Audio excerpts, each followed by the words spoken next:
Hello everyone, and welcome back to Let's Play Phantasmagoria. Last we left off, we were about to head into Napalm Set's general store. But first let's double check and make sure that it's open. Oh yeah, that's right, I struggled with the title of the store for a second. But yes, let's check if it's open. And hey, that's Roberta Williams walking past right there. Her own little cameo. But yay! The store's open! And we have to lean in real close to read those tiny... Wait, that's big print. Yeah. Oh, but she doesn't even go in. She just kind of looks around and checks out the street first. Go inside, Adrienne. Thank you. Oh, hello. That was nice of you. Meet the magical teleporting man. That's right. He will be there every time you enter that shop. Pretty much, with a few exceptions. But you will never see him walk back into the store, and he will always open the door for you. Anyway, we'll check out the front of the store in a bit, but let's go check out the rest of the store first. It's not a very big store. Hello, what's this? It's good because there's not much we need from it. What's this back here? Let's read the little sign. Oh, free soup bones! Hot damn! Well, we do have $5, but free is a good price. Oh yes, very good price. So let's grab ourselves a free soup bone. Which I originally called a serp bone. Yeah. Where does she put that? L space. Oh, of course. And of course, because I have this habit of examining everything that goes into my inventory, we get a good look at the soup bone. Alright, and I try to find my way back to the front of the store. And finally find the correct direction. Back to the front. And before we continue with the grocer, I check out the tipping jar. Help the helpless. And that's not even Adrienne's picture on it. I think that's actually supposed to be one of the programmers or something involved with the game. But anyway, let's talk with this guy. Sir, do you have anything that would clear a badly clogged drain? You know, a drain cleaner? Drain cleaner, huh? Well, let's see, let me think. I have no idea what I can keep in stock. This'll do the job. Great. You gotta be careful with that, though. That's sulfuric acid. I mean, it'll burn through practically anything. I know, don't worry. Of course, he All right, feels then compelled. that'll be, $4.75, please. Ah. And here's where I actually run into the first amount of cursor trouble. And I'll explain that in a minute. All right, out of 5. The cursor will sometimes refuse to cooperate And 25 cents change. Thank you. using the DOSBox recorder. Or just even just in general with DOSBox. So this was when I started to run into problems with that. And of course she, instead of keeping the quarter, This is a tips small it. town. We don't get many visitors. Are you new here? Yeah, my husband and I just bought the old Carnavash estate. We're doing a little renovating.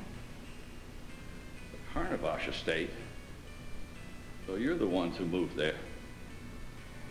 Now wait, why does everybody look so shocked when I tell them I bought that place? What's wrong with it? Don't you know? Know what? That place is haunted. Haunted? Shh, not so loud. The house may hear you. They say it's haunted by the ghost of that magician. What's his name? Carno? Yeah, that's it. They say he died a violent death there one night, along with his wife. As opposed to a That gentle was one. almost 100 years ago. A strange thing still happened there. There's a lot of history down that place. I'm not exactly sure, but, I don't keep up with those things. But if you're curious to know a little more, why, there's this old geezer. His name is Malcolm. He lives out of town a ways. He actually used to live with Carno as a boy. As a boy?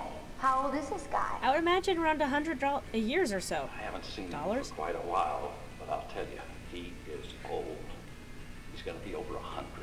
Boy, when this guy is Say calling he you used to live old, with Carno. That's what they say. a man who looks old enough to be a grandfather is in his own Interesting. right. Not exactly a spring chicken Thanks, anymore, Al. is he? Harv, Thanks, Harv. You've been very informative. But not as I'll look into informative this as Malcolm Luann. guy. Well, good luck. Yeah. You know, you get the definite feeling that you weren't supposed to explore the house yet in this chapter. Or explore the rest of the town, either. So, Yeah. we have our drain cleaner, but we were just told about Malcolm. And again, some cursor problems. It would just freeze at the bottom. You may notice it seems to get stuck, I swear. That was the only way to free it, was wobbling the cursor around. Curse you, cursor! And, oh! Oh, it's a Doberman! Which Oh, everyone hi, knows. doggy. Which everyone knows are assholes. So, naturally, let's take a hammer to the dog. Don't kill me, PETA. No. We're going to give the dog the soup bone. And the soup bone is poisoned. That's why it was free. Yeah, PETA really is going to kill us, aren't they? Good dog. You're a good Nice doggy. doggy. That's the humane way of dealing with dogs, with poisoned soup bones. And curse you, cursor! For not cooperating. So let's interact with... We need to get to the house, so let's interact with this gate. I must have been saying something here. Oh, yes, opening the latch for yourself to let yourself in, because that's the neighborly thing to do. Yeah. Invading privacy. And she's interacting with that gate. Let me tell you how she is interacting with that gate. That's such a realistic door, too. Aren't they all? Yes? What do you want? Ma'am? I just bought the old Carnavash estate. I understand the man who lives here, Malcolm, I think his name is, used to live there as a young boy. So? Well, I was wondering if maybe I could speak to Malcolm about his experiences there. I have a lot of questions to ask him about the place.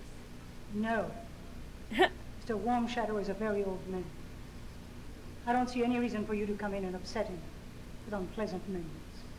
But I said no. I think she has the right attitude with Adrienne. Yeah, it looks like Nurse Ratchet's not going to let us go in there without a reason, though. And pay attention to this animation. You're going to see the same one every time we leave. It's also so comforting to know her skills as a writer allowed her to come back with such a witty retort there.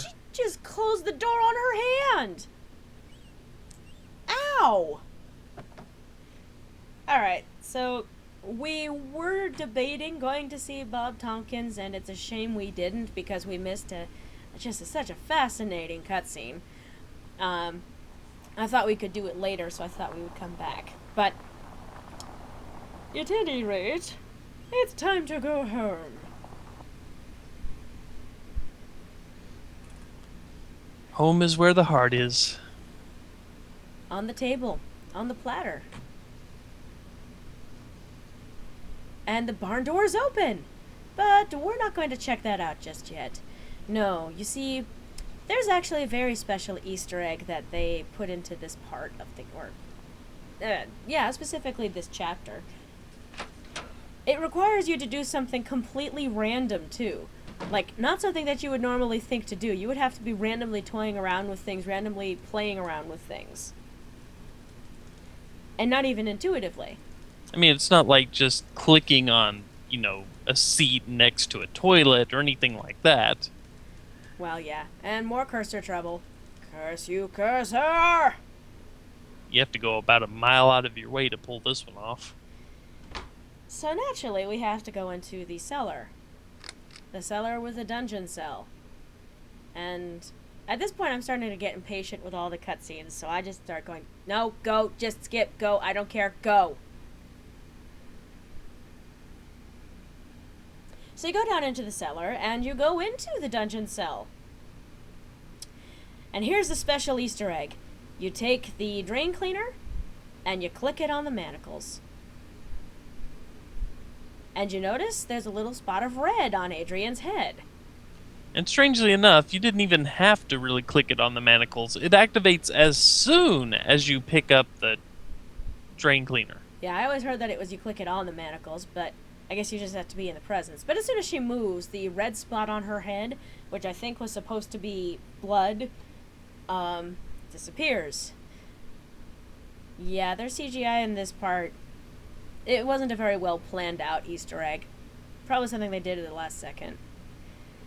But there's actually one more part to this Easter egg, and it still involves the drain cleaner. Just click on the drain cleaner up here, and her shoes suddenly become splattered with the same splotchy red stuff that might be blood. Yeah. Anyway, fascinating, right?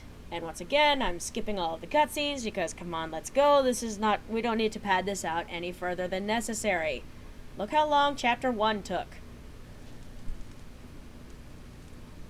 Anyway, so, we had a barn door that was open. And I still have a think her cursor. pants have a zipper. Huh? Ah. But Barn actually, door. before we go out to the barn, I remember there was one extra little scene. But we had to go back upstairs for this. You notice, again, the cursor is continuing to argue with me worse and worse. Curse you, cursor! So we get up here, and I'm trying to listen for a very specific audio cue. So I decide to mess with the door to see if that'll trigger it. Even though it's the exact same cutscene as we saw before.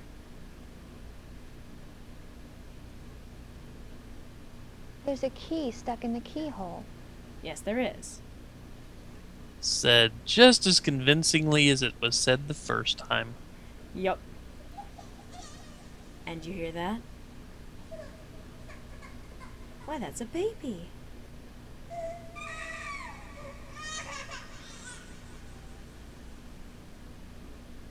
That's odd. There shouldn't be a baby here. Unless there's something you're not telling us, Adrienne. And notice again, she peeks her head to look into the nursery to tell you where to go. In case you couldn't put baby and nursery together.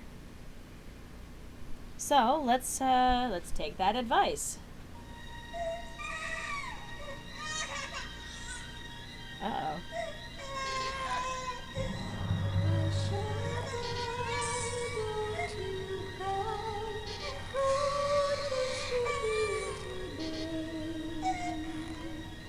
You should be running. Yeah. Instead, you're approaching it. Good survival instincts there, Adrienne.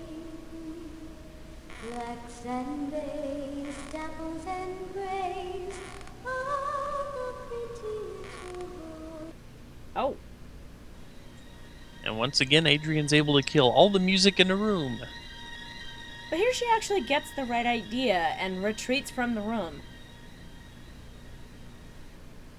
And Such a brief spark of intelligence. So quickly diminished. And what's actually kind of funny is you can actually go and talk with Luann in town after this and still have the same conversation about not believing in ghosts. Yeah.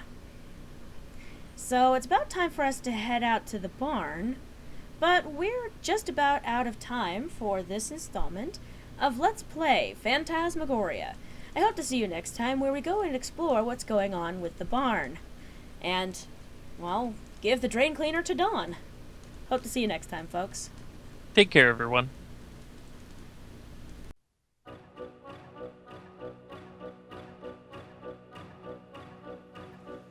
Ignore your survival instincts. Well, she's been doing a pretty good job of that so far. Spoiler here, absolutely nothing comes from this stall for the entire game. Can't you see? We're not alone on this island. They're having a nice little picnic out on the lawn. It's a nice day for it. Such a nice day for a picnic, don't you think, honey? Yeah. Yeah, that's the good thing to do, to help someone in trouble. But naturally, we're going to first go inside the house.